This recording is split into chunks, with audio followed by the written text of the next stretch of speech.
من النجف الأشرف مراسلنا منتظر الشريفي، أهلا بك. منتظر، يعني ما هي تفصيلات أول رحلة؟ نسأل هنا، هل وضعت جداول الرحلات المقبلة بين الدمام وبين النجف الأشرف؟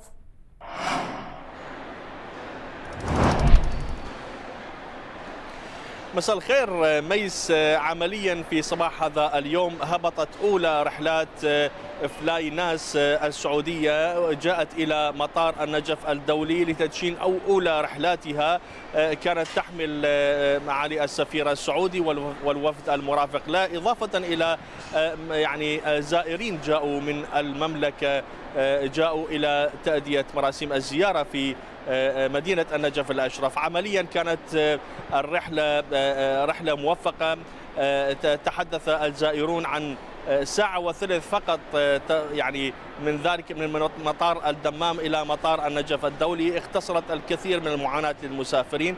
اليوم السفير تحدث عن أهمية هذه الخطوة والروابط التاريخية بين البلدين وروابط الدم والعروبة كما وصفها، إضافة إلى يعني التنسيق المشترك وتنسيق العلاقات بين المملكة العربية السعودية والعراق خلال الفترة الحالية، يعني في وجود دولة رئيس الوزراء السيد السوداني، إضافة إلى الملك سلمان. يعني كل ذلك ترجم إلى هنالك مساعي أيضا لتطوير العلاقات الاقتصادية السياحية، وكل ذلك يعني حتى موضوع طريق التنمية.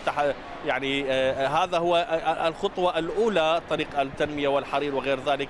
هذه الخطوة الأولى ربما على هذا المسار. الحكومة المحلية التي استقبلت الوفد السعودي أيضا عبرت عن سعادتها بتدشين أولى هذه الرحلات، آملين أن تستمر إن شاء الله في الأيام الماضية. ننتظر ربما تكون هناك جداول للرحلات يتم الإعلان عنها من قبل يعني إلى هذه اللحظة لم يتم الإعلان منتظر عن أي جداول للرحلات بين الدمام والنجف الأشرف؟